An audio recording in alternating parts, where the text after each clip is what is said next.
On January 27, 2026, civil protection engineers overseeing the Niscemi landslide in Sicily released an update that dramatically shifted the situation.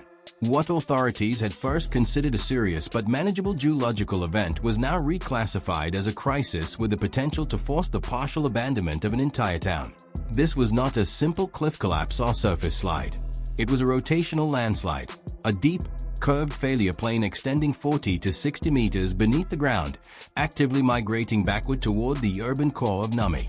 The scale alone placed it beyond anything recorded in modern Italian disaster history. Roughly 350 million cubic meters of earth were in motion, exceeding even the infamous 1963 Vajont dam disaster, which claimed nearly 2,000 lives. What makes this event truly unprecedented is not just its size, but its behavior. The landslide shows no indication of stabilizing. Civil protection authorities expanded the danger perimeter to cover nearly 25 square kilometers. The current red zone, approximately 150 meters inland and 400 meters wide, is expected to grow further as monitoring data confirms continued retrogressive movement. Engineers cannot determine how far the failure will advance. Current estimates suggest the slip surface could retreat another 150 meters or more, potentially engulfing sections of Niscemi's urban center. More than 1,500 residents from over 500 families have already been evacuated. Some houses now hang precariously at the edge of the collapse zone. Vehicles have fallen into the void. The ground remains in motion. On January 26, Dr. Fabrizio Curcio, head of Italy's Department of Civil Protection, issued a statement that departed sharply from the cautious tone typically used in disaster management. He described the event as a rotational landslide of extraordinary magnitude, larger in volume than Vajont. The failure surface, he emphasized, is deep and curved, meaning traditional engineering solutions cannot halt it. Officials do not know whether backward propagation will stop. Continuous monitoring is underway, but authorities must prepare for the possibility that significant portions of Niscemi may become permanently uninhabitable. Is this a tragic yet containable landslide that will stabilize once saturated soils drain? Or is it evidence that Storm Harry's extreme rainfall triggered a fundamental geological collapse, permanently altering the stability of an entire hillside? Or does it point to something even more troubling? That Mediterranean communities built atop specific geological formations face an existential risk, where increasingly intense storms can activate deep-seated failures that no engineering solution can prevent. To understand why Niscemi faces potential abandonment, it is essential to understand what a rotational landslide is, and why it differs fundamentally from the surface slumps and rock falls most people associate with slope failures. Most landslides involve relatively shallow material, the upper few meters of soil and weathered rock sliding downslope along a failure plane roughly parallel to the surface. These events can be destructive, but they typically do not migrate far inland from the visible scarp. Engineers can often mitigate them using retaining structures, drainage improvements, or slope regrading. Rotational landslides operate on a completely different mechanism and scale. Their failure surface is not planar. It is curved, shaped like a spoon or bowl that cuts deep into the hillside. Material above this curved surface rotates backward as it moves, producing the stepped, terraced geometry characteristic of rotational failures. This rotation causes the toe, the lowest portion of the slide, to push outward, while the head, the upper section, drops and rotates inland. That backward rotation is what makes rotational landslides so dangerous to communities. As the head subsides, it removes support from material farther upslope. That material then fails, extending the landslide backward in a process known as retrogressive failure. Unlike shallow slides that stabilize once unstable material has moved, rotational landslides can continue migrating inland for hundreds of meters, consuming ground that once appeared stable and lay far from the original failure edge. The geology beneath Niscemi created near-perfect conditions for this type of failure. Geotechnical investigations revealed a deceptive stratigraphic structure, a relatively competent upper layer, weathered but cohesive, resting atop much weaker, water-saturated sand and clay layers at depth. For generations, this upper layer masked the instability below. Buildings showed no obvious settlement. Roads remained intact. The landscape appeared suitable for development. But beneath this seemingly solid surface, The deeper sand and clay layers possessed characteristics that become critically unstable when saturated. These materials lose cohesion when wet and develop high pore water pressures, water trapped within voids that reduces the effective stress binding particles together. Once pore pressure reaches a critical threshold, these layers lose strength catastrophically and act as a lubricated slip surface, allowing massive blocks above to slide. Storm Harry delivered the trigger. Between January 12th and January 15th, rainfall totals exceeded 500 millimeters across the region.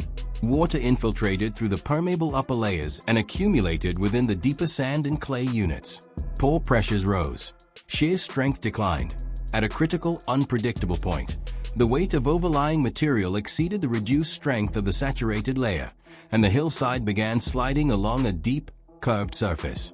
The initial failure on January 16th produced visible signs: cracks, scarps, displaced ground. But the more dangerous process was hidden below. The failure surface extended 40 to 60 meters deep, well beyond what surface observations could detect. And because the movement was rotational, retrogressive propagation began immediately, advancing slowly enough that its pattern only became clear after days of monitoring. By January 25th, the backward progression could no longer be denied. New fissures opened 100 to 150 meters inland from the original scarp. Ground that appeared intact days earlier was now tilting, sinking, and splitting apart. Instruments recorded continued movement, millimeters to centimeters per day, depending on location, with no signs of deceleration. The January 27th expansion of the danger zone reflected a grim realization by civil protection officials. The landslide was actively consuming land beneath Niscemi, and no available engineering intervention could stop it. The human toll revealed the unique trauma of a disaster that unfolds slowly, without a clear endpoint. More than 1,500 residents from over 500 families were evacuated from the expanding red zone. Unlike the January 25th evacuation, which allowed residents only 4 minutes to flee, later evacuations were more organized, with families given hours or days to retrieve belongings under firefighter escort. The psychological strain is immense. This is not a disaster that happens and ends. Evacuees live in agonizing uncertainty, homes still standing, but sitting on ground that may fail tomorrow, next week, or next month. Escorted returns are permitted to recover possessions, but solo access is forbidden. Residents watch from barriers as their homes inch closer to the edge, unsure whether the retrogressive failure will reach them or halt just short. Economic damage compounds the crisis. Niscemi's commercial district includes businesses within or near the danger zone. Owners face impossible choices: relocate at great cost with no guarantee the red zone will not expand again, or wait and bleed revenue while operations remain shuttered. The Italian government announced emergency relief measures, including mortgage payment suspensions, tax deferrals, utility shut-off protections, and emergency housing assistance. These measures offer temporary relief, but do not answer the central question: will these properties ever be safe to inhabit again? Insurance companies face their own dilemma. Geological hazard coverage in Italy is limited and complex. Many homeowners discover the policies exclude landslides altogether. Even where coverage exists, insurers cannot determine whether losses are permanent or temporary while the failure continues advancing. Infrastructure impacts deepen the crisis. Roads into affected areas are closed, not only due to damage, but because continued ground movement makes them unsafe. Utilities serving the red zone, water, electricity, gas, communications, have been shut off to prevent secondary disasters. This creates a self-reinforcing cycle.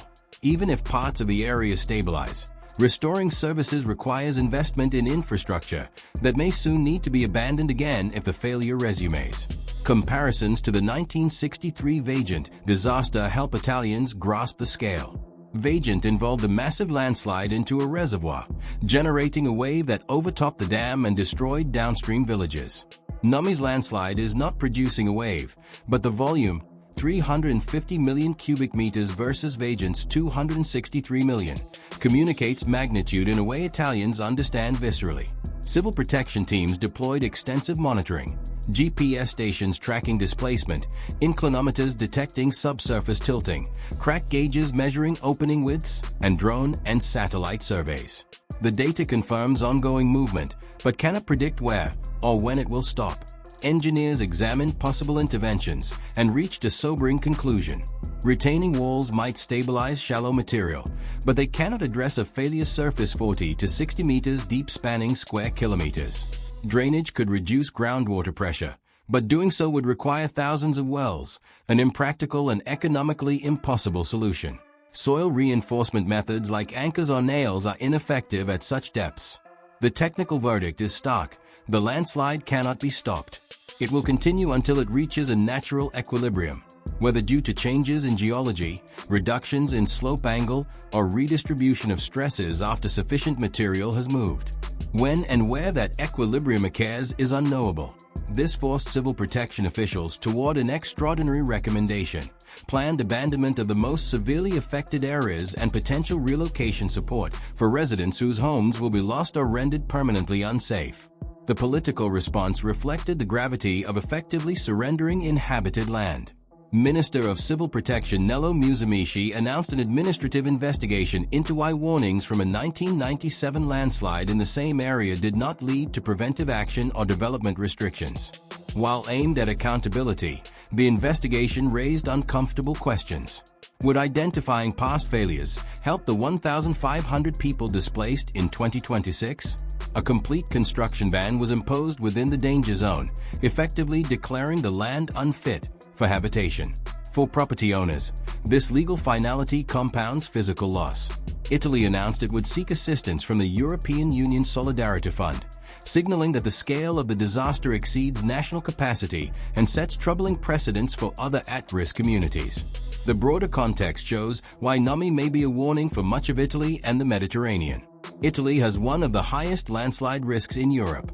Roughly 80% of municipalities contain high-risk areas. More than 6 million people live in landslide-prone zones. The National Landslide Inventory documents over 620,000 events, the densest concentration on the continent. This vulnerability stems from Italy's geology: steep mountain terrain, weak sedimentary formations, active tectonics, and centuries of human modification. Historically, communities managed risk through experience and restraint. But climate change, urban expansion, and aging infrastructure are overwhelming those strategies. Storms delivering 500 millimeters of rain in days are becoming more frequent. Development has pushed populations onto marginal slopes. Protective infrastructure is aging faster than maintenance budgets can keep up.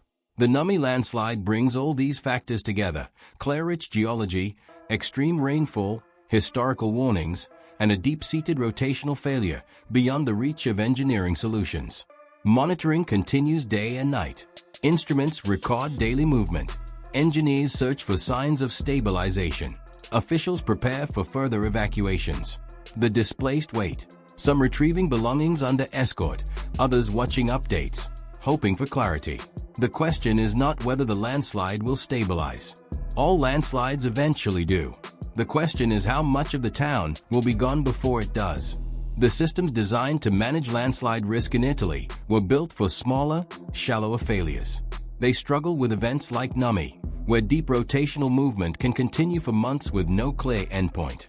Are we managing landslide risk in an era of intensifying extremes, or merely documenting the failure of assumptions that communities built on certain geology can always be protected?